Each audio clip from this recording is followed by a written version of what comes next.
के इस नई और बेहद खास गहरी चर्चा में बहुत बहुत स्वागत है।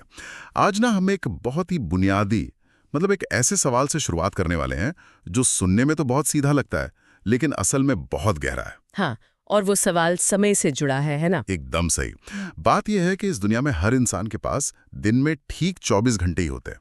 समय तो किसी के साथ कोई भेदभाव नहीं करता। बिल्कुल नहीं, समय तो सबके लिए बराबर है। तो फिर ऐसा क्यों होता है कि इन्हीं 24 घंटों का इस्तेमाल करके कोई इंसान तो सफलता के एकदम शिखर पे पहुंच जाता है और कोई बस जीवन भर संघर्ष ही करता रह जाता है। आज का हमारा ये जो विश्लेषण है वो इसी बात की तह तक जाने की एक कोशिश है। और जो स्रोत सामग्री आज हमारे पास है ना, वो इस विषय को बहुत ही मनोवैज्ञानिक नजरिए से खोलकर रखती है। ये समझना बहुत जरूरी है। हाँ, और इस गहरी चर्चा का मिशन ही यही है कि हम ये समझें कि केवल मेहनत करने और पूरी एकाग्रता के साथ मेहनत करने के बीच आखिर क्या अंतर है। तो चलिए इसे समझते हैं, क्योंकि आज के इस विषय से एक बात तो बहुत स्पष्ट होती है कि समस्या ये नहीं है कि समय की कमी है। असली समस्या ये है कि ध्यान कहाँ लगाया जा रहा है। ये जो समय और ध्यान का अंतर है ना, यही सफलता का सबसे बड़ा रहस्य है। मुझे इस चर्चा का जो सबसे दिलचस्प पहलू लगता है वो ये है कि ये सीधे मानव मनोविज्ञान पर चोट करता है। मतलब ये सिर्फ टाइम मैनेजमेंट या समय प्रबंधन की बात नहीं है। सही कहा, ये एनर्जी और अटेंशन मैनेजमेंट की बात है। बिल्कुल। जब हम इसकी गहराई में जाते हैं तो पता चलता है कि सफलता केवल घंटों तक पसीना बहाने से नहीं मिलती। ये इस बात से तय होती है कि वो ऊर्जा किस दिशा में लगाई जा रही है। मेहनत तो बहुत लोग करते हैं, लेकिन दिशाहीन मेहनत और पूरी तरह से केंद्रित मेहनत में जमीन आसमान का फर्क होता है। बिना फोकस की गई मेहनत अक्सर इंसान को थका देती है लेकिन मंजिल तक नहीं पहुंचाती। ये बात सच में इस सोचने पर मजबूर करती है कि आखिर वो एकाग्रता टूटती कहाँ है। और इसी बात को समझाने के लिए आज की हमारी कहानी में एक बहुत ही वास्तविक लगने वाला किरदार है। ये कहानी एक छोटे से गांव के लड़के की है जिसका नाम आरव है। आरव का सपना बहुत बड़ा है। वो एक बेहतरीन इंजीनियर बनना चाहता है, लेकिन उसकी राह में जो रुकावटें हैं वो कोई बहुत बड़े पहाड़ या नदी नहीं है जिन्हें उसे पार करना हो। हाँ, उसकी रुकावटें बहुत छोटी छोटी और लगभग अदृश्य हैं, जैसे कि मोबाइल फोन, खत्म न होने वाली रील्स, हर मिनट बजने वाले नोटिफिकेशन और दोस्तों के साथ होने वाली अंतहीन बेकार की बातें। अगर हम आरव की स्थिति का मनोवैज्ञानिक विश्लेषण करें तो समझ आता है कि आरव कोई अपवाद नहीं है। आरव आज के आधुनिक युग का एक जीता जागता प्रतीक है। बिल्कुल, एक प्रतीक ही है वो। हम एक ऐसे युग में जी रहे हैं जिसे अटेंशन इकोनॉमी या ध्यान की अर्थव्यवस्था कहा जाता है। इसे थोड़ा आसान भाषा में समझें तो दुनिया की सबसे बड़ी और ताकतवर कंपनियां अरबों डॉलर सिर्फ इसलिए खर्च कर रही हैं ताकि वो स्क्रीन के जरिए इंसान का ध्यान अपनी ओर खींच सकें। और उनके सिस्टम ऐसे डिजाइन किए गए हैं जो सीधे दिमाग के उस हिस्से पर असर करते हैं जहां से हमें खुशी का एहसास होता है। हाँ, जहां से डोपामाइन रिलीज होता है। ऐसे में किसी भी युवा के लिए जिसका सपना बड़ा है, मोबाइल और उसके अंदर की आभासी दुनिया एक बहुत बड़े भटकाव का जाल बन जाती है। जब ध्यान बार बार टूटता है तो इंसान गहरे स्तर का काम, जिसे डीप वर्क कहते हैं, वो कर ही नहीं पाता। और डीप वर्क के बिना कोई भी बड़ा लक्ष्य हासिल करना लगभग असंभव है। लेकिन यहाँ मेरे मन में एक सवाल उठता है, जब इंसान को पता होता है कि उसका लक्ष्य क्या है, फिर भी वो काम को टालता क्यों है? आज के विषय में एक बहुत ही खतरनाक आदत का जिक्र है, टाल-मटोल की आदत, जिसे हम प्रोक्रेस्टिनेशन कहते हैं। हाँ, प्रोक्रेस्टिनेशन एक बहुत बड़ी चुनौती है। कहानी में बताया गया है कि आरव हर दिन यही सोचता था कि आज छोड़ देता हूं, कल से पक्का फोकस करूंगा। लेकिन वो कल कभी आता ही नहीं है। दिमाग इतनी आसानी से ये धोखा कैसे दे देता है कि आज आराम कर लेते हैं और कल से कोई जादुई शुरुआत हो जाएगी। पता है, ये जो टाल मटोल की आदत है, ये कोई आलस नहीं है। मनोविज्ञान में इसे असल में एक डिफेंस मैकेनिज्म या रक्षा तंत्र माना जाता है। होता क्या है कि जब कोई काम मुश्किल लगता है या उसमें मानसिक ऊर्जा की बहुत ज्यादा जरूरत होती है, जैसे गणित का कोई मुश्किल सवाल हल करना, तो दिमाग उस मानसिक तनाव से बचने के लिए तुरंत कोई आसान रास्ता खोजने लगता है। और इसी समय सोशल मीडिया एक पेन किलर की तरह काम करता है। एकदम सही। सोशल मीडिया पर एक स्क्रॉल करने से तुरंत दिमाग में डोपामाइन रिलीज होता है जो खुशी देता है। कल पर टालना दिमाग को उस पल के लिए एक झूठी शांति दे देता है। दिमाग खुद को ये समझा लेता है कि कल भविष्य वाला वर्जन आज वाले वर्जन से ज्यादा अनुशासित होगा। लेकिन जब तक इस चक्र को सचेत होकर तोड़ा नहीं जाता, तब तक वो कल कभी हकीकत में नहीं बदलता। बिल्कुल नहीं बदलता। ये वाकई में एक बहुत बड़ा भ्रम है जिसमें ज्यादातर लोग फंसे रहते हैं। और यहीं पर इस कहानी में एक बहुत बड़ा टर्निंग पॉइंट आता है। ये वो हिस्सा है जहां आरव का सामना सच्चाई से होता है। एक दिन उसके टीचर ने उसे बुलाया और बिना किसी लाग लपेट के सीधा सवाल पूछा, आरव, तुम पढ़ाई क्यों नहीं कर पा रहे? और यहाँ आरव की ईमानदारी ध्यान खींचती है। हाँ, उसने कोई बहाना नहीं बनाया कि लाइट नहीं थी या समय नहीं मिला। उसने सीधा कहा कि सर, मैं कोशिश करता हूं पर ध्यान भटक जाता है। ये जो आत्मस्वीकार्य है ना, ये किसी भी सकारात्मक बदलाव का सबसे पहला और जरूरी कदम होती है। जब तक ये स्वीकार ही नहीं किया जाएगा कि कोई समस्या है, तब तक समाधान की दिशा में काम शुरू ही नहीं हो सकता। ज्यादातर लोग तो बाहरी चीजों को दोष देते रहते हैं। बिल्कुल। और इसके बाद टीचर ने जो बात कही वो इस पूरे विश्लेषण का सबसे गहरा हिस्सा है। टीचर ने मुस्कुराकर कहा कि ध्यान अपने आप नहीं टिकता, उसे पकड़कर बैठाना पड़ता है। ये बहुत ही महत्वपूर्ण लाइन है। जब मैंने ये लाइन पढ़ी तो मुझे लगा जैसे एकाग्रता को लेकर मेरी पूरी धारणा ही बदल गई। हम अक्सर ये मानकर चलते हैं कि फोकस एक प्राकृतिक अवस्था है। ऐसा लगता है कि अगर कोई काम करने की इच्छा है तो ध्यान अपने आप उस पर लग जाना चाहिए। लेकिन टीचर की ये बात स्पष्ट करती है कि ध्यान एक जंगली घोड़े की तरह है जिसे जबरदस्ती लगाम पहनाकर सही दिशा में लाना पड़ता है। क्या सच में हमारा दिमाग प्राकृतिक रूप से भटकने के लिए ही बना है? बिल्कुल। अगर हम इंसानी दिमाग के विकासवादी इतिहास या एवोल्यूशनरी बायोलॉजी पर नजर डालें तो हमारा दिमाग हर समय अपने आसपास की माहौल पर नजर रखने के लिए ही प्रोग्राम किया गया है। पुराने समय में जब इंसान जंगलों में रहता था तो जरा सी आहट पर ध्यान देना उसके जीवित रहने के लिए जरूरी था, ताकि किसी जंगली जानवर के खतरे से बचा जा सके। हाँ, इसीलिए आज के सुरक्षित कमरों में भी एक ही जगह पर घंटों तक बिना हिले डुले ध्यान केंद्रित करना इंसान की प्राकृतिक अवस्था नहीं है। ये एक एक्टिव एफर्ट या सक्रिय प्रयास है। फोकस कोई ऐसी चीज नहीं है जो आसमान से टपक कर आ जाए। ये एक क्रिया है जो लगातार करनी पड़ती है। हर बार जब ध्यान भटकता है तो उसे पकड़कर वापस लाना पड़ता है। बिल्कुल। इसी निरंतर संघर्ष को ध्यान को पकड़कर बैठाना कहा गया है। ये नजरिया बहुत ही आजाद करने वाला है। इसका मतलब है कि अगर कोई फोकस नहीं कर पा रहा है तो वो कोई कमजोर इंसान नहीं है, बल्कि वो सिर्फ अपनी प्राकृतिक प्रवृत्तियों से लड़ रहा है। और इस बात को और गहराई से दिल में उतारने के लिए टीचर ने आरव को एक बहुत ही शक्तिशाली और प्रेरक प्रसंग सुनाया। वो डॉक्टर एपीजे अब्दुल कलाम वाला प्रसंग। हाँ, भारत के पूर्व राष्ट्रपति और महान वैज्ञानिक डॉक्टर कलाम के बचपन की कहानी में बताया गया है कि जब कलाम साहब छोटे थे तो वो सुबह 4 बजे उठते थे, मीलों पैदल चलकर अखबार बांटते थे, फिर स्कूल जाते थे और उसके बाद रात में घंटों पढ़ाई करते थे।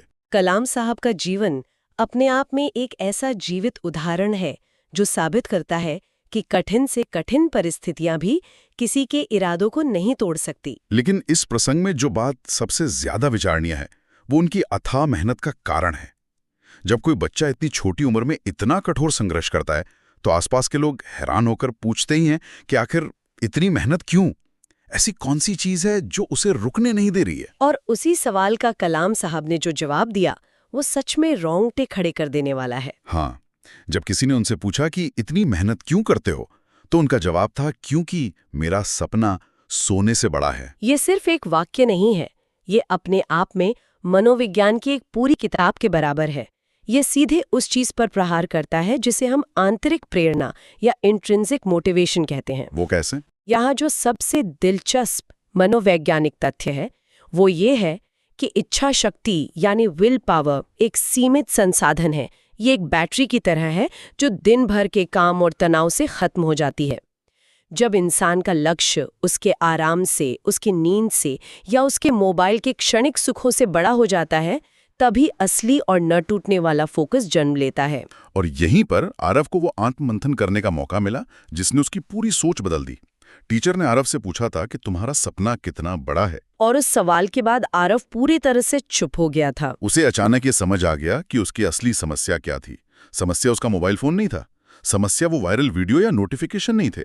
समस्या ये थी कि उसका वो सपना ही बहुत कमजोर था। ये बहुत बड़ी बात है। अगर लक्ष्य में वो आग नहीं है, वो जुनून नहीं है, तो जीवन में आने वाले छोटे मोटे भटकाव हमेशा जीतते रहेंगे। ये एक बहुत बड़ी सीख है कि हम अक्सर बाहरी चीजों को दोष देते हैं कि फोन ने ध्यान भटका दिया या घर में शोर बहुत है, लेकिन असली लड़ाई तो अंदर चल रही होती है। ये एक बहुत ही कठोर सत्य है जिसका सामना हर उस व्यक्ति को करना पड़ता है जो कुछ बड़ा हासिल करना चाहता है, जब लक्ष्य के प्रति भावना मजबूत नहीं होती तो इंसान का दिमाग तुरंत उन चीजों की तरफ भागता है जो आसान है।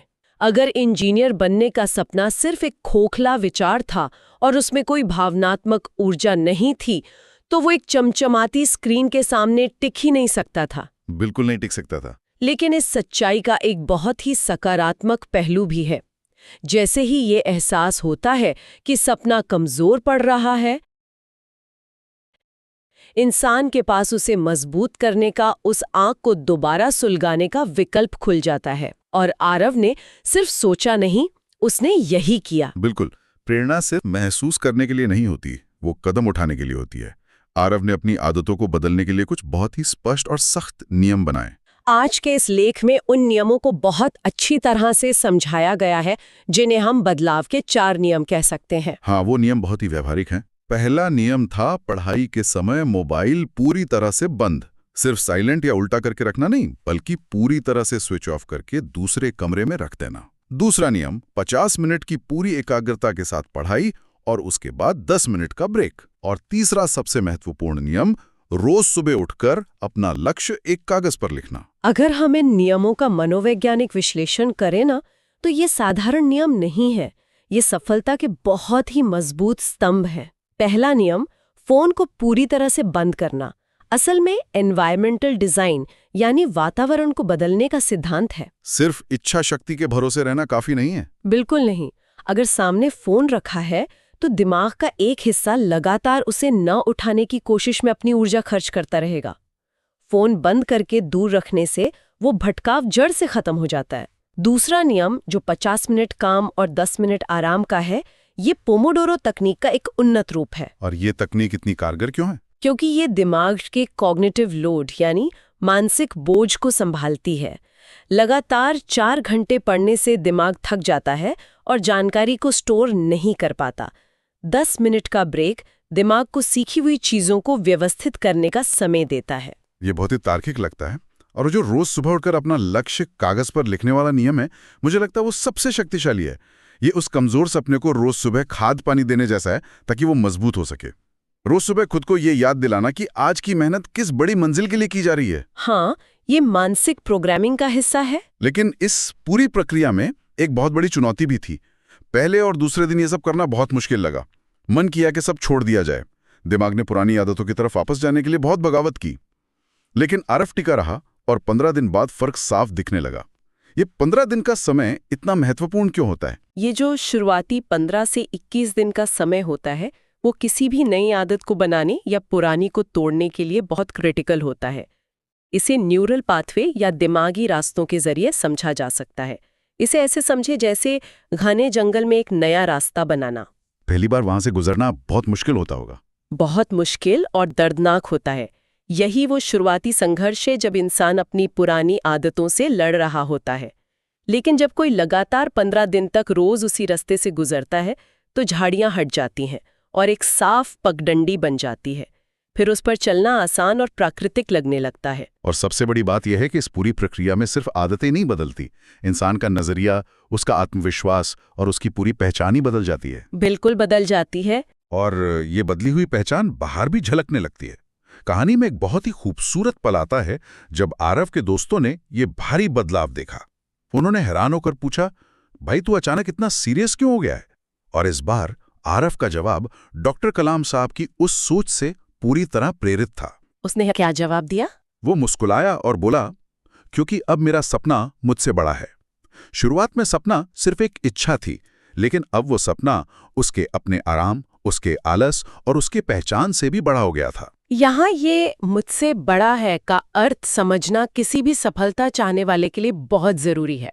इसका मतलब है कि अब व्यक्तिगत आराम, तात्कालिक इच्छाओं और पल भर के मजे से कहीं ज्यादा महत्वपूर्ण वो लक्ष्य हो गया है।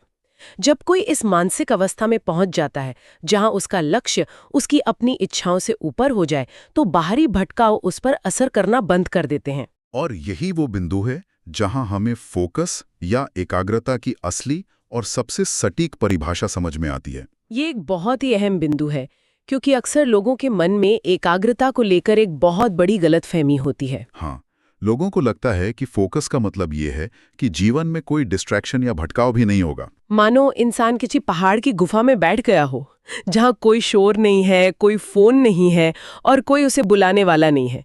लेकिन असली दुनिया में ऐसा कभी नहीं होता। बिल्कुल नहीं होता। अगर कोई इस गलतफहमी में जिएगा कि जब सारी परिस्थितियां एकदम शांत होंगी तभी काम शुरू होगा, तो वो कभी काम शुरू ही नहीं कर पाएगा। असली दुनिया में हमेशा कुछ न कुछ ऐसा होगा जो ध्यान भटकाने की कोशिश करेगा। तो फिर फोकस की असली परिभाषा क्या है? आज की ये चर्चा बहुत ही गहरे शब्दों में ये समझाती है कि फोकस का असली मतलब ये बिल्कुल नहीं है कि भटकाव मौजूद नहीं है। फोकस का असली मतलब ये है कि डिस्ट्रैक्शन के मौजूद होने के बावजूद पूरे होश व हवास में लगातार अपने लक्ष्य को चुनना। भटकाव तो हर जगह होगा। हाँ, फोन पास में रखा होगा, उस पर नोटिफिकेशन की लाइट भी जलेगी, बाहर दोस्तों के हंसने की आवाज भी आएगी, पसंदीदा सीरीज का नया एपिसोड भी रिलीज होगा, लेकिन उस सब शोर के बावजूद एक गहरी सांस लेकर अपने मन को वापस अपनी किताब या अपने काम पर लाना, यही असली फोकस है। ये एक सक्रिय चुनाव है जो किसी भी इंसान को हर दिन, हर घंटे और हर मिनट करना पड़ता है। एकाग्रता कोई मंजिल नहीं है, बल्कि एक लगातार चलने वाली यात्रा है। और इसी संदर्भ में आज के इस विषय में एक बहुत ही कठोर और सीधा सवाल पूछा गया है। एक ऐसा सवाल जो किसी को भी आईना दिखा सकता है। वो सवाल क्या है? सवाल ये है कि जब दुनिया सो रही होती है तब क्या हो रहा है? मोबाइल की स्क्रीन पर अंतहीन स्क्रोलिंग या अपने सपने के लिए खामोश मेहनत? ये सवाल सीधे दिल पर वार करता है। ये सवाल इसलिए इतना प्रभावशाली और मनोवैज्ञानिक रूप से गहरा है क्योंकि ये उस समय की बात कर रहा है जब कोई देख नहीं रहा होता, जब किसी बॉस, किसी टीचर या परिवार का कोई दबाव नहीं होता। रात के अंधेरे में या सुबह बहुत जल्दी, जब इंसान बिल्कुल अकेला होता है। बिल्कुल। उस अकेलेपन में वो जो चुनाव करता है, वही चुनाव उसका असली चरित्र और उसके भविष्य की पूरी दिशा तय करता है। उस एकांत में जब फोन उठाना और दुनिया भर की रील्स देखना सबसे आसान काम होता है, उस समय फोन को किनारे रखकर अपनी नींद से लड़कर मेहनत करना एक असाधारण इच्छा शक्ति और एक बहुत बड़े विजन की मांग करता है। और इसीलिए इस पूरे विश्लेषण का ये निष्कर्ष निकलता है कि आज के इस शोर शराबे वाले दौर में ये निर्णय लेना और अपना फोकस बनाए रखना ही किसी भी इंसान का सबसे असली सुपर पावर है। सुपर पावर, ये शब्द यहाँ बिल्कुल सटीक बैठता है, क्योंकि आज के दौर में जहां हर किसी का ध्यान बटा हुआ है, जहां हर कोई 15 सेकंड के वीडियो में खोया हुआ है, वहां जो इंसान अपना ध्यान एक जगह केंद्रित करना सीख लेता है, वो उस भीड़ से अपने आप कईमी लाके निकल जाता है। चलिए, अब हम इस बेहद प्रेरक और गहरी चर्चा के अंतिम पड़ाव पर आ गए हैं। मैं आज के इस विचारोत्तेजक विश्लेषण के उस अंतिम संवाद को उसी शक्तिशाली आवाज और भावना के साथ दोहराना चाहूंगा जो वास्तव में हर संघर्ष करने वाले के लिए एक मंत्र की तरह है। सपना बड़ा रखो, ध्यान मजबूत रखो और दुनिया को दिखा दो कि तुम भी किसी से कम नहीं हो। ये संवाद अपने आप में एक संपूर्ण जीवन दर्शन है। ये न केवल प्रेरित करता है बल्कि आगे बढ़ने का एक बहुत ही स्पष्ट मार्ग भी दिखाता है। लेकिन इस चर्चा को समाप्त करने से पहले मैं एक ऐसा विचार छोड़ना चाहूंगी जो इस पूरी बातचीत को सिर्फ एक प्रेरणा न रहने दे बल्कि एक वास्तविक चुनौती में बदल दे। वो विचार क्या है? आज हमने समझा कि फोकस का अर्थ भटकाव के मौजूद होने के बावजूद लक्ष्य को चुनना है। तो सोचने वाली बात यह है कि इस विश्लेषण के खत्म होने के ठीक बाद वो पहला भटकाव क्या होगा जो इस नए संकल्प की परीक्षा लेगा। क्या वो हाथ में रखा फोन होगा जो किसी नए नोटिफिकेशन के साथ बजेगा? क्या वो सोशल मीडिया खोलने की पुरानी आदत होगी, या बस थोड़ी देर आराम करने का विचार होगा? हाँ, और उस एक छोटे से पल में लिया गया निर्णय कि उस भटकाव के आगे घुटने टेकने हैं या अपने लक्ष्य की ओर एक और कदम बढ़ाना है, ये कैसे आने वाले पूरे भविष्य की दिशा तय कर सकता है, इस पर विचार जरूर होना चाहिए। ये सच में एक ऐसा सवाल है जो दिमाग को झकझोर देता है और ये सोचने पर मजबूर करता है कि सफलता की असली लड़ाई कल से नहीं बल्कि ठीक इसी पल से शुरू होती है। ये चर्चा केवल सुनने और अच्छा महसूस करने के लिए नहीं थी, ये जीवन में उतारने और उसे बदलने के लिए थी। तो चलिए अपने सपनों को उस मुकाम तक लेकर चलते हैं जहां भटकाव की कोई जगह ना बचे। अपने समय की कीमत को पहचानना और अपने ध्यान को अपनी सबसे बड़ी ताकत बनाना ही लक्ष्य होना चाहिए। इस गहरी और सार्थक चर्चा का हिस्सा बनने के लिए और इस ऊर्जा को महसूस करने के लिए बहुत बहुत धन्यवाद। मिलते हैं अगली बार एक और नए विचारोत्तेजक और शानदार विश्लेषण के साथ। तब तक के लिए सपनों के लिए मेहनत जारी रहनी चाहिए।